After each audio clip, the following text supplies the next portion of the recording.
We seem to be live. Oh, whoa, I hear. Oh boy, hang on. We're going to have echoes and stuff. We don't need that. Hi, everyone. Welcome to another Rock Nerd Live. As you can see from the title, we have, we're going to talk about all kinds of stuff tonight, this evening. It's going to be a fun one, I hope. I hope it's going to be a fun one. Let me just see.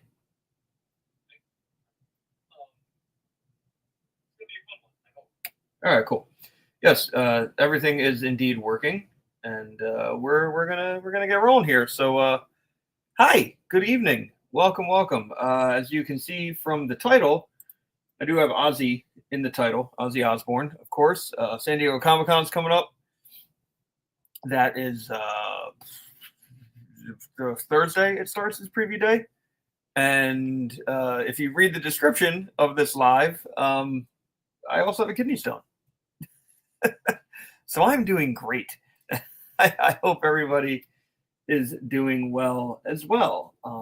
Just because, you know, it's always nice to know that people are doing well. I think the thing I'm going to start with this evening is we're going to talk about Ozzy Osbourne a little bit. Just because, listen, this is literally called the Rock Nerd Radio Show. You know, it is. It is. Hang on a second. Yes, this one. Sure. Why is it not? We'll just do the entire screen. Whatever. Anyway, yes. So this is the Rock Nerd Radio Show. A big part of the fact that I have a radio show is music. You know, I started out my radio show started out as a strictly music show. I was a 2-hour show that just did music. And yeah, you know, so music has always been a big part of my life, of what I do online and things like that. So the news about Ozzy Osbourne today hit me pretty kind of hard. You know, I'm not going to sit here and pretend that I was the biggest Ozzy fan or Black Sabbath fan. I enjoyed his music a lot, you know, just as much as, say, the average person. Or maybe more than the average person, but you know, definitely a fan of him, of his work, of his music, of his life. I'm drinking a Yoo-Hoo, so I don't quite live as hard as Ozzy did, but yeah, I was always an Ozzy fan as far back as I can remember. I have 2 older brothers. They kind of got me into music. They got me interested in bands like Black Sabbath. They got me interested in Ozzy's music.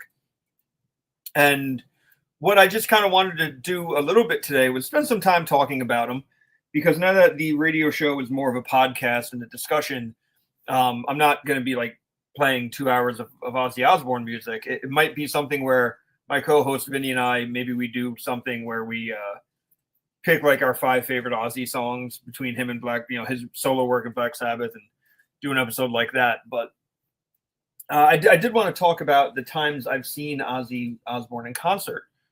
And the first time was 2004. I kind of have it. You can see it. I think it's working up on the screen here. I actually won tickets from my local rock radio station to Ozfest 2004. Which was a big deal to me because Slipknot was headlining the second stage. And if I recall correctly, that was the year that something happened with Zakk Wylde and the Black Label Society, where there was a fight over something about headlining a second stage, a main stage, something, and it ended with Slipknot was supposed to be on the main stage, but I guess Zakk Wylde and the Black Label Society were going to be on the second stage. And my understanding, and I'm not trying to point fingers and say anyone's bad, but my understanding of this story was that Zakk Wylde didn't like that idea, and Slipknot said, "Okay, fine, we'll take headlining second stage, and you can go on the main stage." And that's what happened. So I was very excited because it was the first time I'd seen Slipknot in concert, because I had won tickets from my local radio station. I actually also won the Slipknot CD that came out that year, so it was Volume 3, the Subliminal Verses. I still have that copy that I won. But yeah, this was the lineup the year that I went. So just looking at this second stage, there were a hell of a lot of good bands, and most of these bands I had seen for the first time at Ozfest that year, and it was really interesting to see these bands and to continue following these bands. So what I had was I got to see Disown, Darkest Hour, Throwdown, Magnify, who I don't remember at all. I'm sorry. I remember Devil Driver. Devil Driver I ended up seeing. So I was in college from 2003 to 2007. Started in fall of 2003, graduated in the spring of 2007. Throughout college, I probably saw Devil Driver like 8 times. They just kept opening for people that I was going to see. Otep was there, God Forbid, Unearth, Every Time I Die, the Kuna Coil, who were awesome at that Ozfest. I became a Kuna Coil fan just from seeing them at Ozfest. Bleeding Through, I do have a bit of a story about Bleeding Through, which I'll share. Atreyu, it was not only the first time I saw Atreyu, but I got to meet them. They were doing a signing at Ozfest. So the Curse had just come out, and I picked up the Curse, and they all signed it. I still have that CD as well. But then also Lamb of God, Hatebreed, and Slipknot. Slipknot, to this day, that was the most brutal pit I have ever been in my life. I really like Slipknot, but that Ozfest pit was something else.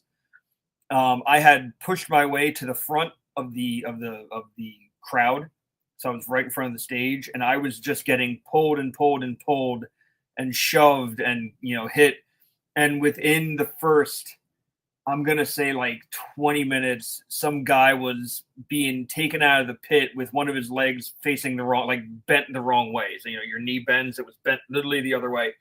And I just kind of let go of the bar and got swept back and made it back to the sound booth, and that became my safe space at Ozfest while I was watching Slipknot until they opened up a circle pit around the sound booth, and I thought I was going to die. Also, side note, I did win 2 tickets to this Ozfest, and this is a story that I don't know. I doubt my mom watches what I'm doing here. I don't know if my mom actually knows this story. But it was down at Jones Beach, so it was the July 14th date. You can see it right here on your screen. Jones Beach Theater, July 14th, 2024.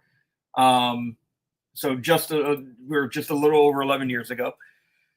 But I was supposed to go with a friend of mine who was grounded. He got it's funny to say, we were 19, but my friend got grounded and his mom refused to let him go to Ozfest.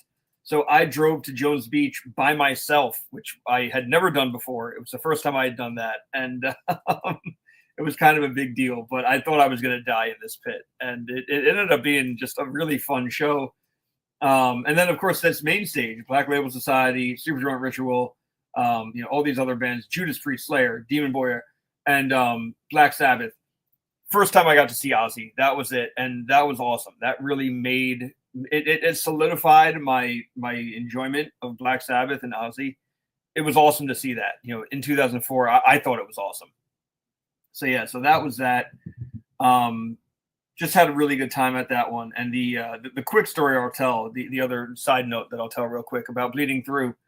They had a female piano player in the band, Marta, I believe was her name. And she was hanging out by the barriers that separated, the festival ground area and like the tour buses. And I saw her and I waved to her, and I used to play piano. So we struck up a conversation about piano and our influences and things like that. And I actually, I had a really awesome piano teacher who he realized real quick I didn't love just playing stuff from the books, that I liked, I liked playing like songs that were popular. So I learned to play piano by playing Green Day. My piano teacher, I don't know if he had a program that would transcribe the music into piano, your piano music or whatever, sheet music. But yeah, I grew up playing like movie score stuff on piano and playing Green Day on piano. That was how I started out, or that was how I started playing piano. So that was always really cool to me. I realize I'm sharing my screen. I should probably stop for a second. I'm trying to do 2 things at once. But anyway, okay, there we go. Back to me. So anyway, what was I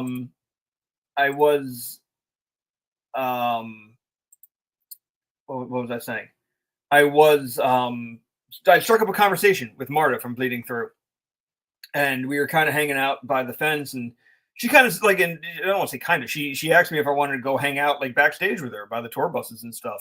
And I'm not insinuating that anything was going to happen. I'm not trying to say that. I'm not accusing anybody of any of that stuff.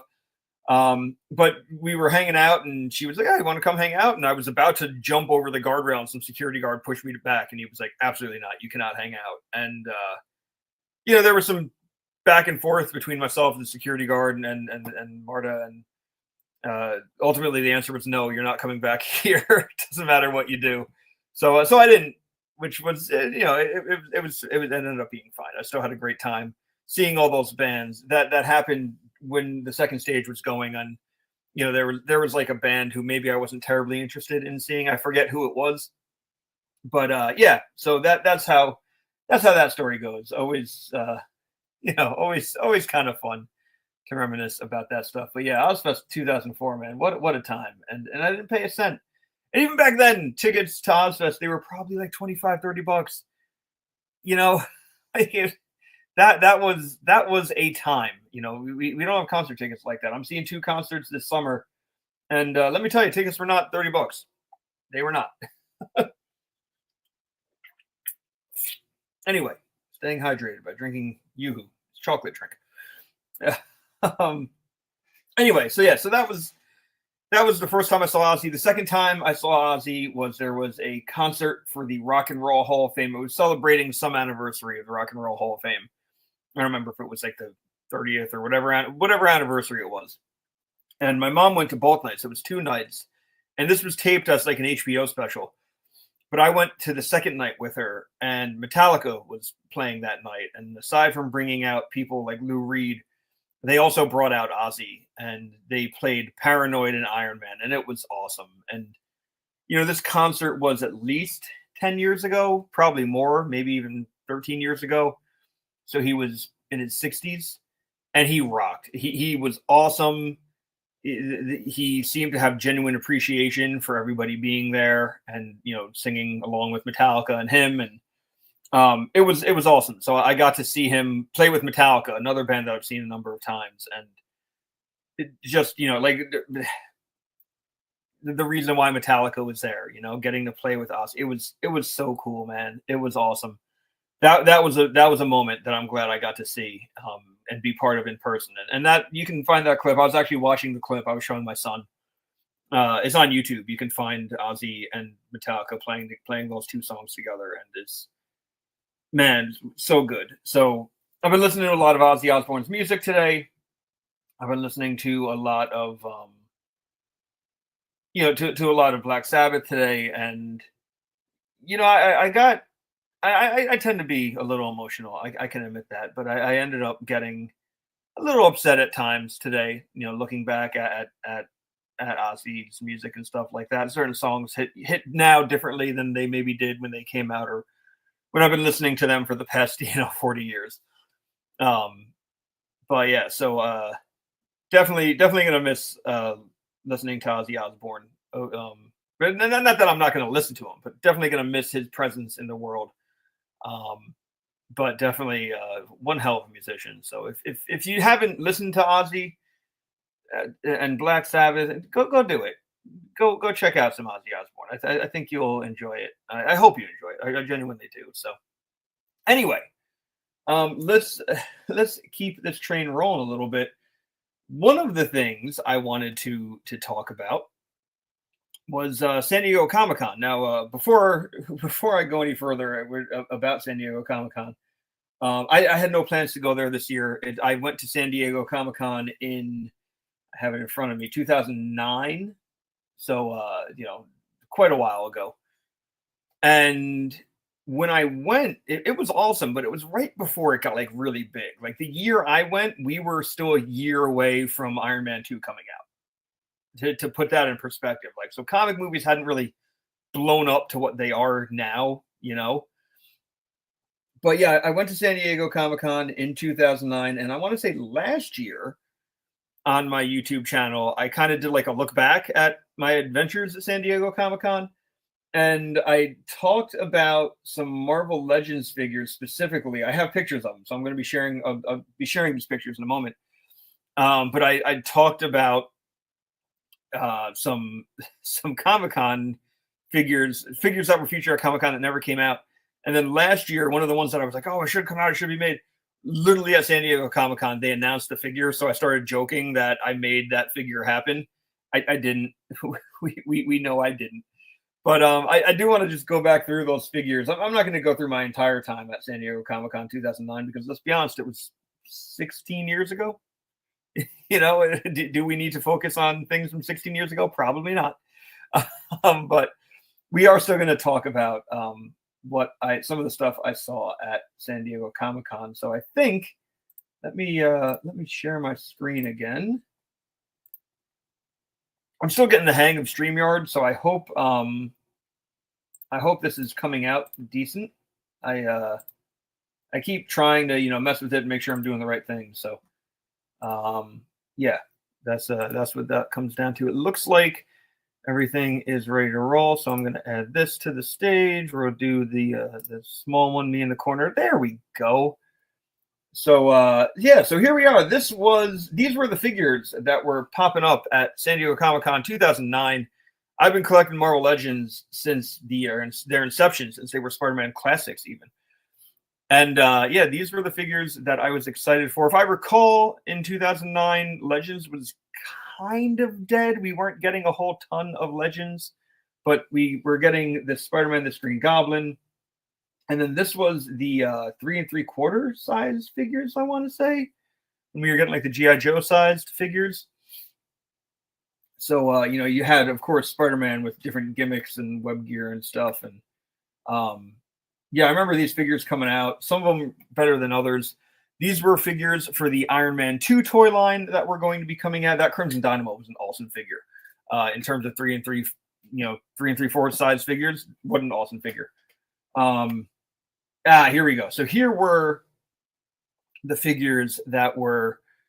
There was like a fan vote, if I remember, and you could vote for these figures to get made, and whatever one would get made. And I have vague recollections of the ones that actually won. We'll talk about that, but let's get into it. So you can see a number of figures here. Front and center is Deadpool. We've gotten Deadpools since 2009. A number of Deadpools. There was a rumor of a Maximum Deadpool being a San Diego Comic-Con exclusive. Seems like the San Diego Comic-Con exclusive is that Shauna the She-Devil, Rogue, and Sauron 3-pack. So unless they're going to announce another one at the show, I don't see that coming. We have gotten 2 Phantom X's since the time of this picture being taken. Both were in that more X-Force style. This is more that new X-Men, just like white costume. We've never gotten him like that. I think it would be cool to get that. You can see that Ed McGuinness Hulk in the back. We did eventually get that, very close to that Hulk figure. And there's Brother Voodoo. We never got Brother Voodoo like this. We've gotten more of his modern look. I think this look is really neat. And if I were going to demand a Brother Voodoo, I'd probably want that costume. I think that looks really cool. Moving over, though, you did see Black Widow in the last picture. We've gotten a number of Black Widows, especially on that really articulated, really awesome buck. Finally got the Dark Miss Marvel figure, original costume Miss Marvel, whatever you want to call it. 2 Warpaths in that X-Force costume since then. I want to say Warpath won some kind of fan vote with Deadpool, and that was one of the 2-packs we got. But we just got a new Warpath with X-23. Havoc next to them. I would love to get Havoc in that costume. This was the costume he was rocking when the X-Men went up into space. There was the rise and fall of the Shi'ar Empire. It was Ed Brubaker's story. I would love Havoc on that costume because I'm thinking about really scaling down my my X-Men shelves and display. But I do have a Cosmic shelf, which really kind of revolves around the Annihilation storyline and what came out. Because there's like a 2-3 year window of that Annihilation story, and that X-Men story falls into it. So I would love to have a complete Rise and Fall of the Shi'ar Empire team for that. So I would really love Havoc on that body. Behind Havoc, that's Terror Inc. There was a time where it was possible we were going to get a Marvel Legends figure of Terror Inc. Never happened, though. Both Valkyrie and Constrictor, who you see in front here, we've gotten them. We've gotten a couple of Valkyries, although honestly, I've never loved any of the Valkyries we've gotten. We've gotten Multiple Man, just never in that costume. He's in the back there. We've gotten Amazing Bagman Spider-Man. We've never gotten Jean in the White Phoenix costume. That could be something with that new Phoenix that came out last year. They, released just a white version, sans accessories, like a 2-pack or something. We have gotten Nuke, just not on that body. We've gotten X-Force Wolverine a couple times. We finally got a Hood. Finally, last year, got Lady Bullseye. That's the one I was saying should happen. And there's a Bi-Beast in the back there. I don't think we've ever gotten a Marvel Legends scale Bi-Beast. I know from the Incredible Hulk movie toy line, as like a video game figure, we got a Bi-Beast, but it's not the same. Bi-Beast is one of the few Hulk characters I think I'd pick up. So, that would be cool if we got that. These were more of the 3 3/4 size figures. These were the Secret Wars 2-packs. I'm just going to kind of skip through real quick. Hang on. I think eventually there were more Marvel Legends figures in that case. Let me just see. Okay, so here's the case was rearranged. Did they add anybody new in here? No. All right. So no one new ever made it into that case. But yeah, oh geez. we're gonna stop sharing. How do I stop sharing? We're just gonna remove this. There we go. Okay, cool. That was a little weird. Anyway, yeah, so in terms of expectations at San Diego this year, I don't know what I'm expecting to see. I don't. I always do like a video at the beginning of the year of things I would like to see from the toy companies or the toy lines that I buy a lot of. Marvel Legends, Transformers being the two I really focus on. I don't know. I don't know what I'd like to see. I name dropped a couple characters in the beginning of the year. Marvel Legends are in a weird place right now with me, and I think in general, because it doesn't seem like we're getting full waves of figures with Build-A-Figure parts anymore. It seems like we're getting these like special anniversary releases. We got the X-Force Archangel and the X-Force X-23 in Warpath in like special boxes. That wasn't a wave. They just came out. We get a lot of retro card stuff. Sometimes in a wave, sometimes as retail exclusives, kind of scattered about here and there. I'm also at a point where I'm kind of not enjoying buying Marvel Legends as much anymore. I hate to say it like that, but that's where I'm at as well. This year they've been doing like a lot of video game stuff, so I haven't felt the need to buy any of it. But Marvel Legends, I just kind of feel like I'm in a place where I don't really need to buy as much. I don't want to buy as much. Looking at my pre-orders, I have a tab of pre-orders on my phone. So let's see, what Marvel Legends do I have on pre-order? That's all Transformers. I do have the X-Men 97 Sentinel on pre-order, so I guess that counts. What else? Nope. I do have the Daredevil Born Again figure. That's more of like a movie stuff that I'm just kind of into. I do have the Spider-Man, live action Spider-Man from Walmart on pre-order. It's not a lot though. Let's see. Nope. I have the Fantastic Four She-Hulk. Okay. I have the Madame Mask Crossbones 2-pack. And even then, I just kind of want the Madame Mask. I'll probably keep the more comic style Crossbones. I'm just looking at that. I have the Weapon X from Target because I wanted an upgraded Weapon X. Is that it?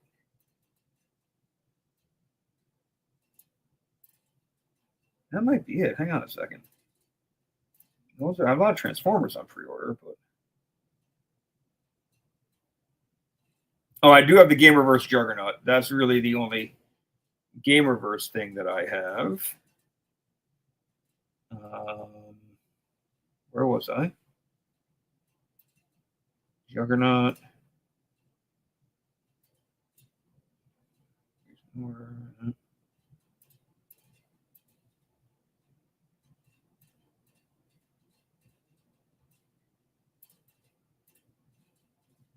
Yeah, that is really it. There's not a ton that I have pre-ordered Marvel Legends wise. Obviously, I'll wait to see what the San Diego Comic-Con panel is for Marvel Legends. Is there? There's got to be a Marvel Legends panel, right? Let me look up real quick. There's got to be something. And like I said, I know the San Diego Comic-Con 3-pack I want because I really want Shaun of the She-Devil. If you were talking to me like a year ago, I probably would have been like, oh yeah, I really want that Savage Land Rogue as well. I'll still take it. I'll probably put it with Kazar and Shaun of the She-Devil. And I do like the Sauron. I think he's, for not really being much more than like just a different loincloth. I think he'll be fine. But let's see, is there pre-orders for Marvel Legends this week will be on Thursday and Saturday. That does not include the SDCC pack. But yeah, when's the panel?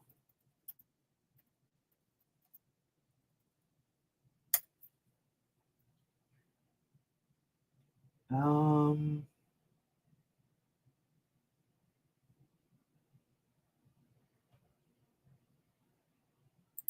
here we go.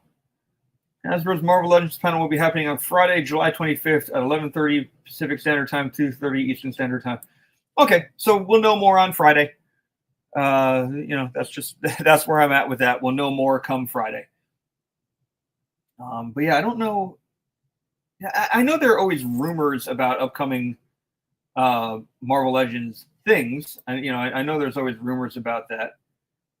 But yeah, I don't know what they're going to show off. I don't know. I don't know where I'm at with Marvel Legends. I know I'm kind of stumbling over my own words here and like blah blah blah blah blah. But yeah, I don't know where I'm at with that. I will figure it out. I guess. I guess that's all I really have to say about that.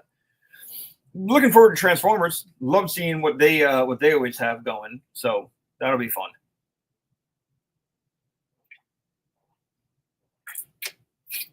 But yeah, so there we go. Now the other thing this week I did mention in the description, I have a kidney stone.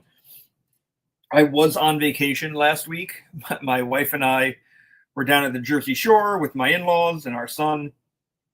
And the day that we were going to leave, we were leaving last Wednesday. I woke up Wednesday morning at 4 a.m. in just terrible pain. And unfortunately, I've had 3 kidney stones. All 3 of them have required surgery to be removed. So I woke up at 4 a.m. and everyone called 911 for me. I could not move. I was able to walk out to the ambulance, but that was about it. I was writhing in pain. The pain was so bad that, sorry to be gross, but I was throwing up in the ambulance from the pain. I've never done that before. It sucked. So I was in a hospital down in Jersey. We were down on Jersey Shore, like I said. They took great care of me. I have a kidney stone in me. There was so much inflammation going on inside me that they actually couldn't remove it. So currently there's a stent in me with a mesh cage to keep the kidney stone in place. It sucks and it's uncomfortable. And I don't want to sit here and be like, oh, I'm in pain all the time, but I am in discomfort. Trying to put on a brave face, a happy face, and do all this, do all my streaming and everything. But yeah, I'm not the happiest of campers right now. Have surgery for it next Tuesday. That's when my regular urologist who I've seen is going to be taking the kidney stone out. So I still have a week until surgery. So I'm just trying to lay low and stay calm and not do a whole lot. But the nice thing about being kind of homebound is that I've already shot 2 videos. I need to edit them. 2 episodes of the podcast are ready to go. One should be up. If not today, then definitely by tomorrow. So you know, I'm getting stuff done, which I feel good about. I'm actually customizing again, which I haven't done in like 2 years. I haven't really picked up a paintbrush. You can kind of see over there on that table. You can't really see it because it's far away, but there's a work mat there, and I have some customs laid out that I'm working on. Going back to doing Secret Wars customs, because those are kind of my favorite customs. Like I said, I don't know where I'm at with Marvel Legends, so I kind of don't want to customize a bunch of Marvel Legends if maybe I'm not going to be saving stuff. My customs have been purely mine. I've never sold a custom. I've never tried to sell off my work. I am amateur at best. So yeah, my customs are really just for my own enjoyment and for my own shelf space. What you can't again really see, I have the lights off on the display, but almost directly behind me, there is a shelf that I should share a picture of it with all my Secret Wars figures on it. I finally took them out. I actually took down about 2 shelves worth of X-Men stuff, and I made one of those shelves into a Secret Wars shelf. So all my original Secret Wars figures, I have the complete Secret Wars toy line. All the figures and almost all the vehicles. I'm missing one vehicle technically. They're out there. All the American releases. Let me say it like that, because there is foreign stuff I don't have. But yeah, so they are out. They're finally on display. I 3D printed some stands for them, so they are standing on stands, and they look. It looks really cool. And finally putting that out after wanting to do that for quite a while has kind of put me into a place where it's like, maybe I just want to showcase stuff I really love and not stuff that's up there just because I bought it and now it's on a shelf, you know? So that's why I'm kind of re-examining my whole, like, what am I doing with Marvel Legends as well? Because I think I just want to display stuff that really makes me happy. And I don't think there's anything wrong with that. So anyway, that's really all I have to do tonight, or to say tonight. I don't want to take a tremendously long time. Just wanted to pop on for a little bit. Like I said, I'm trying to stay in the routine of doing bi-weekly live streams. So it doesn't look like I have a big audience tonight. It looks like I've really just been talking to myself. Well, I did see the numbers pop up a few times. So thank you for anyone who tuned in. If you're catching it later, thanks too. I appreciate that. But yeah, I guess I'll end it here. So happy San Diego Comic-Con if you celebrate. Fantastic Four comes out Friday. I'm going to try to see it at some point this weekend. Like I said, I can't do a whole lot, so going to the movies and sitting and watching a movie is kind of ideal for me right now. So I might try to do that. I also might do it next week. My son is at he's going to like a summer camp thing, so I might just try to do it when he's at camp, because then he's not home and I don't have to worry about a babysitter. It's not the worst idea. So anyway, all right. Well, thanks for tuning in if you did, and yeah, I hope you have some news you find exciting from San Diego Comic-Con. And otherwise, thanks for tuning in. I'll talk to everybody soon. Have a good one.